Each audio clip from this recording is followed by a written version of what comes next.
So how many of you are educators, past, present, or future? Raise your hands. Good grief. I'm in the right place. I'm a recovering high school English teacher. True story. How many of you mentor young kids? Raise your hands. I'm definitely in the right place. For 25 years, we've heard about failing schools and the need to reform our schools.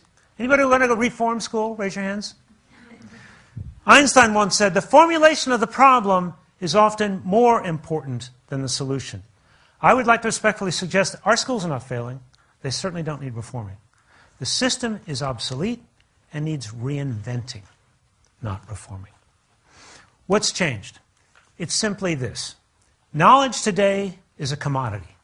It's free. It's like air. It's like water. How many of you have been on the Khan Academy website? Raise your hands. Yeah, most of you. Right. You know. You know the quality of the education people can receive on that if they're willing to take the initiative. How many of you had to memorize the periodic table in high school? Raise your hands. Ah, everybody. Good. So how many were there again? No, wait, I'm sorry, I didn't hear that. Whatever number you came up with is wrong because 2 more were added last week.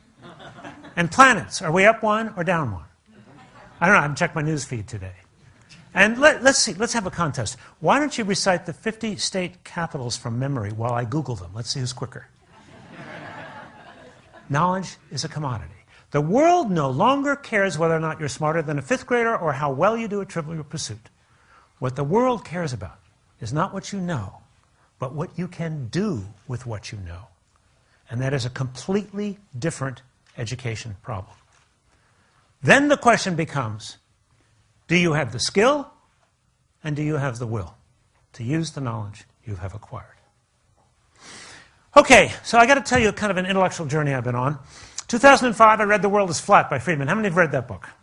Scared the heck out of me, because as you know, he describes a world where increasingly any job that can be routine is rapidly being offshored or automated. White collar, blue collar, doesn't matter. Talked to him recently, interviewed him for the new book. He said, I got one thing wrong in that book. I said, what was that? He said, the pace of change. It's happening so much faster. So I worried about what kinds of skills will our young people need to get and keep a good job in this new global knowledge economy. And in fact, are they the same skills they'll need for citizenship and for continuous learning? Started interviewing a wide range of innovators, literally from Apple to Unilever, executives, U.S. Army, community leaders, college teachers, asking all of them, what are the skills that matter most today? What's important? Came to understand there's a set of core competencies every young person must be well on the way to mastering before he or she finishes high school. Not just to get a good job, but to be a continuous learner and an active and informed citizen in the 21st century. Very briefly, they are, number 1, critical thinking and problem solving. What do they mean by critical thinking? The ability to ask the right questions, ask really good questions. Number 2, collaboration across networks and leading by influence. Number 3, agility and adaptability.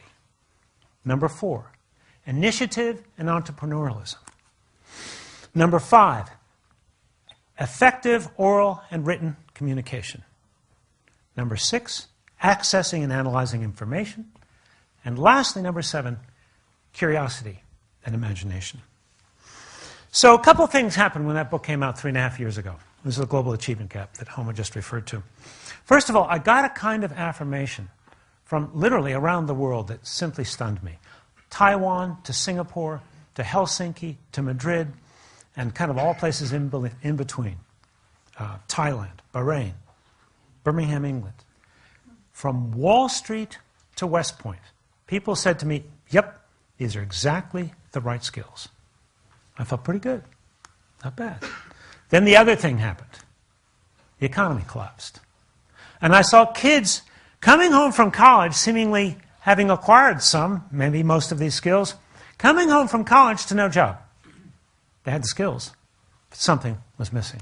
Right now today, half of all recent college graduates are either unemployed or underemployed.